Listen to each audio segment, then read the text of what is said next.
So normally when a big box like this arrives at your door, it's usually an exciting day. But today's not that kind of day.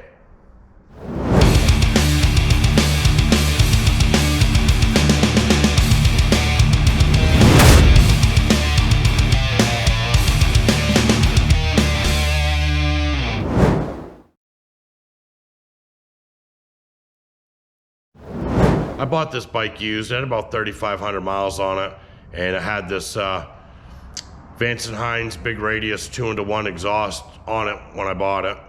So let me rewind a little bit here and explain the situation, what has happened. So as I was riding my bike over the last probably, I don't know, last few thousand miles or so, I started noticing a rattle coming from my exhaust. I thought it just might need tightening up or something of that nature.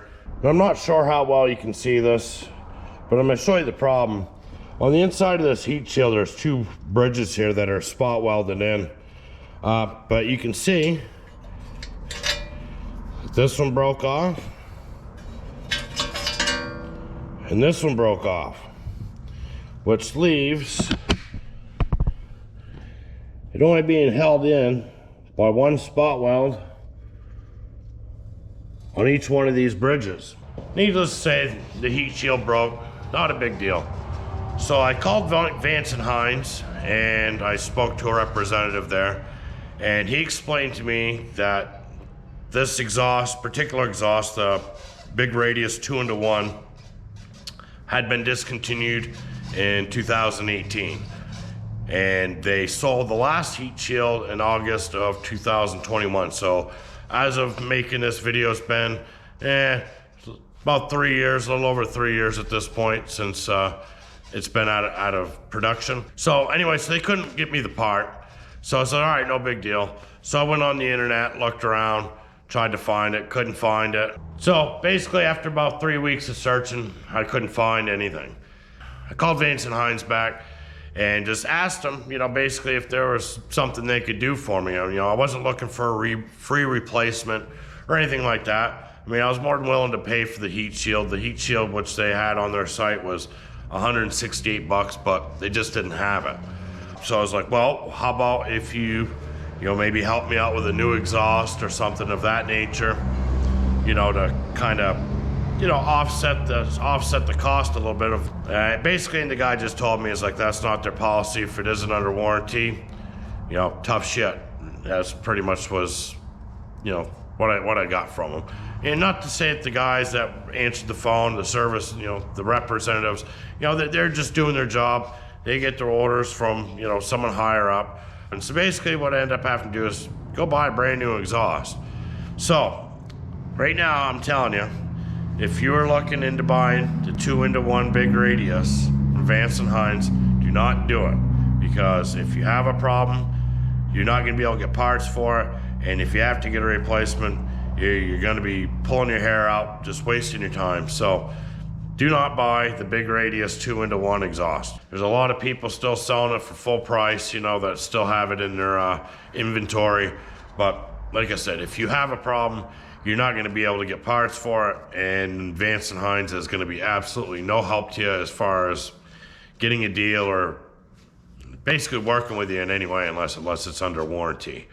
And luckily for me, the bike already had it on it. I didn't go out and spend buku bucks on buying this exhaust initially. It was already on the bike. So I guess I can take solace in knowing that I didn't go that route. So, but against my better judgment, I went out and bought, as you can see, Vance and Hines, but this is the big radius 2-in-2. It was $850. That was a tough pill to swallow considering, the exhaust on it, I really like the looks of it, and so on and so forth. And I looked at other 2-in-1 exhausts, and I just didn't really like them and didn't like the looks of them. So I went with the Vance and Hines 2-in-2 setup. So we're gonna go ahead and unbox it and make sure that everything's in good shape, and then we're gonna install this exhaust. All right, well, let's see what's inside this box. Make sure nothing's damaged. I've had this thing sitting on my bench for about 2 weeks now. Haven't been feeling that well, so this is the first opportunity I've had to dig this thing out. We've got one pipe here. There's another pipe on the inside, so we'll take it out piece by piece. Get a few extra long boxes in here. I'm assuming those are probably heat shields. And we got a box of mounting hardware there. And that's it. All right, so in the small box, we've got a mounting bracket. We've got our instructions. And we got obviously our mounting hardware and our muffler brackets and all that good stuff there that go to mount the exhaust. And in these other boxes, we've got our lower heat shields. Now, let's look at this and see how this is. Now see, they've done the same exact thing on these with these little bridges, but by the looks of it, they actually appear to be welded onto the exhaust, actually welded onto the heat shield and on all four ends, at least on this one. See how this one looks. Like I said, I'm not trying to bash on Vance and Hines. You know, like I said, you know, they do have some good quality products. Just their customer service really wasn't that good. I mean, like I said, for a $168 part, I had to go spend almost $1,000. Now, depending on if this thing's gonna run okay, you know, I might have to go buy a tuner and then have to go have it dynoed, and you know, that's gonna be big money. Where were you talking? You know, $1,200–1,300 by the time it's all said and done. This one appears to be welded on there fine, nothing loose. The spot welds look good, so should be okay there. So now that I've done complaining about the money I've spent, you know, it is a Harley. I mean, parts are just gonna fall off this thing anyways. But a couple days prior to me doing this, I give the flange bolts a squirt, some PB blaster, just to loosen it up. That way you ain't not breaking the exhaust studs. The second thing you're gonna wanna do, you wanna remove the seat, because right here is where this plug-in is where your O2 sensor comes in. So here's the other part of the O2 sensor. You just run it up, it goes up underneath the frame here.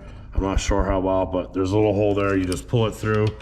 And then your other O2 sensor is in this little box here, this little plastic box on the front by your oil cooler. And that just unplugs. And the reason you want to do that is because if you're trying to take the exhaust off and you try to unscrew those O2 sensors, what you're going to do is you're going to end up twisting the wires and you're going to end up breaking them. And it's going to cost you a lot more time, a lot more money, and you're just better off taking the extra few minutes and removing that seat and just unplugging it and doing it the proper way. So you've got 2 flange bolts there that you got to remove. And there's 2 flange bolts here on the back side, plus your old mounting brackets right here underneath your rear peg. So that's all going to be loosened up and taken off. All right, so first you want to start by removing the flange bolts.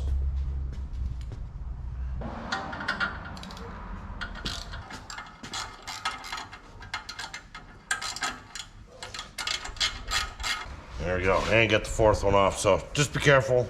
You might need to use these. They may come with new flange bolts, I don't know. All right, now we're gonna move to the exhaust brackets. And I believe those are 1/2 inch as well. But we're gonna double check, make sure. And yeah, they're 1/2 inch here. So I'm just gonna take off the main bracket here. All right, by the looks of it, everything should be loose.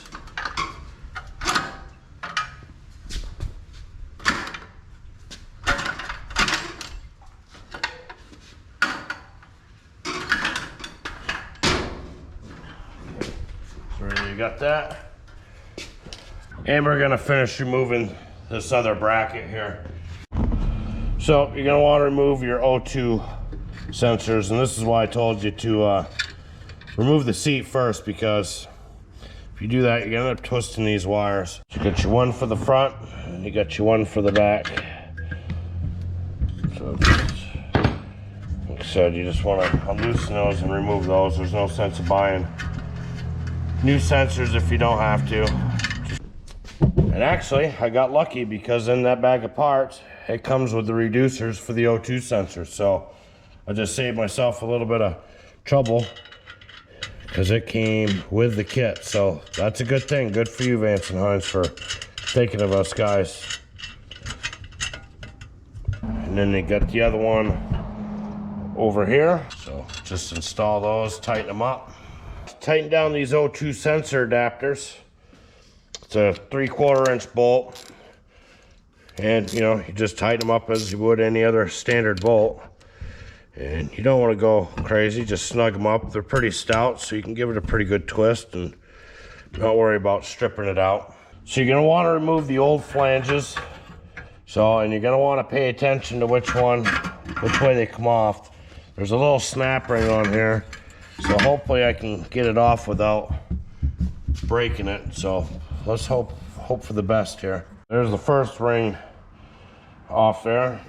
And the flange just slides right over. So that's the short side. So we're gonna put the short side right back on it. So you wanna make sure the flat side is just towards your engine. So that's gonna go towards the engine. And then just reinstall your clip, which is gonna be a bit of a bear, but that's on there, and that's your retaining ring that holds your exhaust flange in place. So let's go to the next one. So we got flange number 1 on. Now it's time for flange number 2. Remember, flat side towards the exhaust or towards the engine, and then just put your snap ring back on it. Of course, like I said, it's gonna fight you just a little bit. Come on, baby. You can do it. There we go. Now the second flange is on. So we're good there. So you can see there, we're gonna have to remove the old exhaust gasket. So just take a little pick and then comes right out, pretty easy. Get your other one over here on this side. So just get in there with a little pick. And then there, off it comes. Piece of cake. And I don't really think it matters how the new ones go on because they're both flat. You just make sure they're in good and solid. All right, so we got our new exhaust gaskets in there. Now it's basically time just to prep the pipes and just get them mounted. All right, so we got the heat shields on. That was a bit time consuming. That might be a little intimidating at first because you don't know how this is all gonna go together. But on the instructions, it kind of shows you, and the arrows point directions the way you wanna put the screws facing, facing forward. So you don't want the head side facing the way of the arrow. You want it pointing just the way it shows. Let's see if they show you here. That's how they show you how to do it.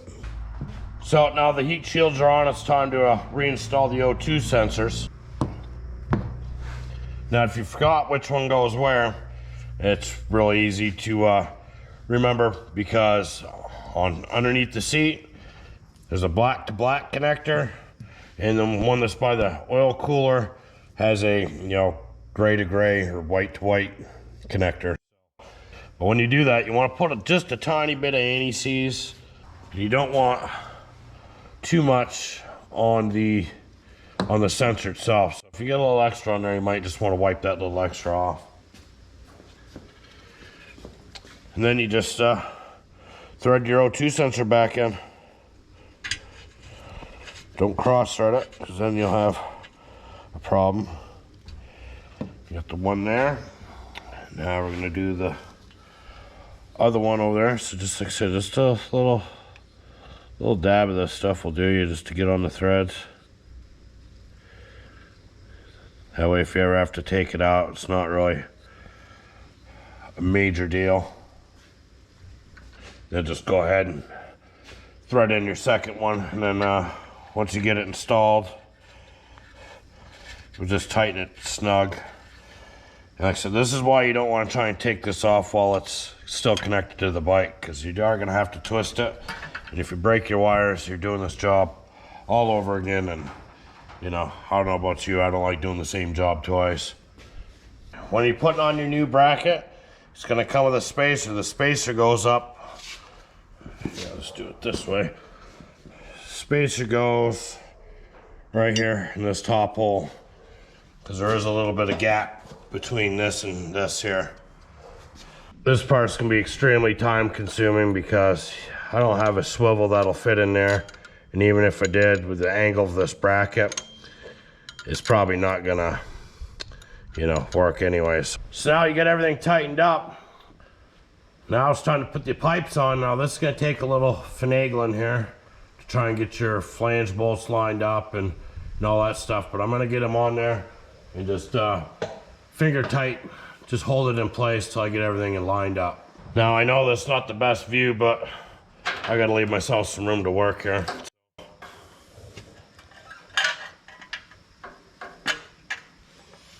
Now if you got a buddy or something handy that can help you, it's probably preferred, because this is not gonna be fun. So I basically just got it sitting there, flame bolts. So I'm just gonna go ahead and get one started and start working the other one, but I'm not gonna tighten it all the way. And before you do that, you wanna put a little ANICs on the flange bolts as well.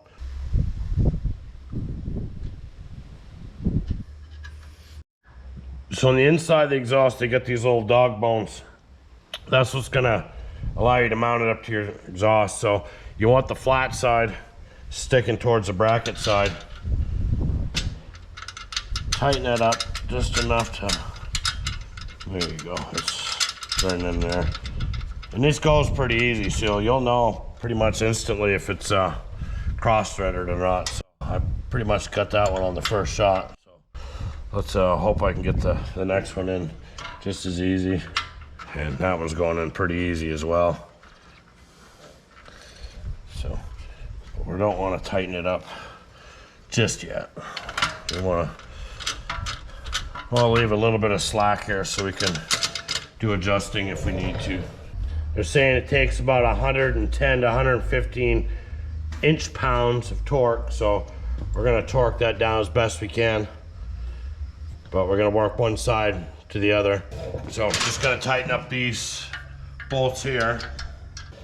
And the one thing I do like about this bracket compared to the old one, it gives me a little bit better access to my master cylinder here. So if I need to bleed my brakes in the future or anything like that, I got it covered. All right, so I put my other dog bone in there. I'm gonna try and line this up a little bit better. At least get it started here, so I have basically an extra pair of hands, hopefully. All right, look at that. So I got one in there. All right, so a little bit longer extension, that's gonna help. It's not gonna be quite as clumsy. So we're just gonna do like we did before and just work one at a time.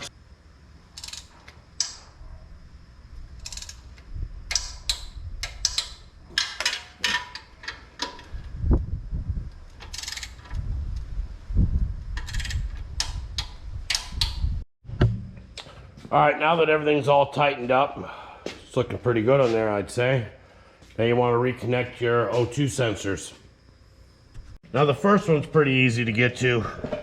It's not that big a deal. You got a wire loom there on the back of the plastic bracket, so you just want to run your wire through that little bit of a loom. That just snaps in. And then there's a little notch in the back side there, so you just want to go. Man, sorry, I don't know how well you can see this here, but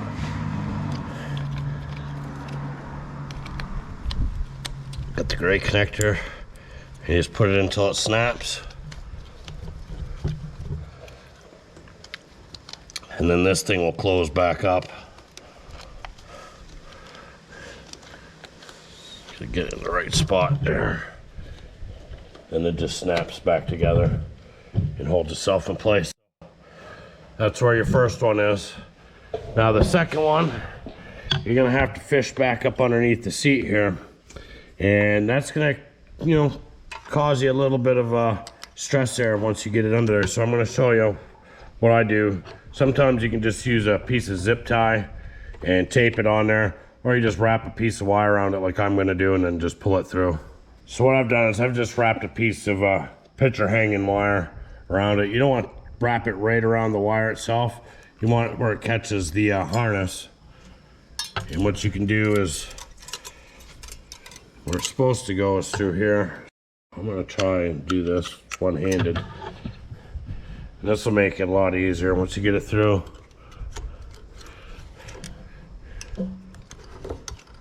Let's see here. There you go, you can see the wire sticking out. So once you get that wire, just pull it through.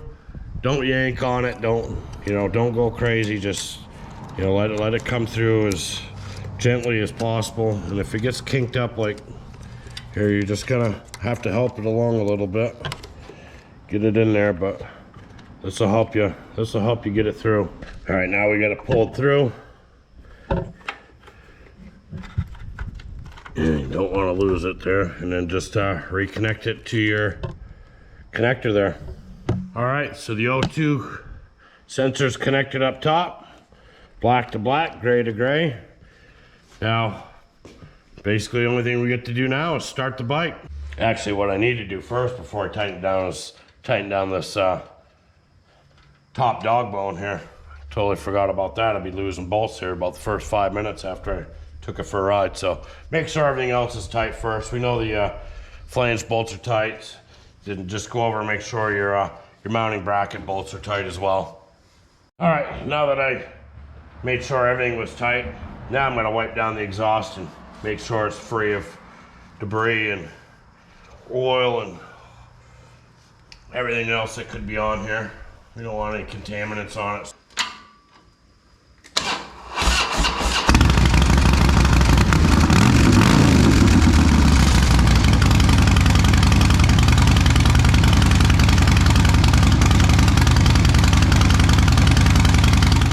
Well, now we got it installed here, so last thing to do is put the seat on and go for a little ride. All right, it's time to take a ride, see how these pipes perform, see how they sound. Let's go take a little spin.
So the installation went pretty well. Nothing really too major.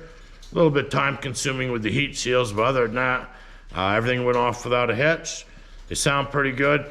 Maybe a little bit out of tune, but nothing that's gonna stop me from riding. So I'm gonna say that was a success. So thanks for watching, be safe, and we'll see you next time.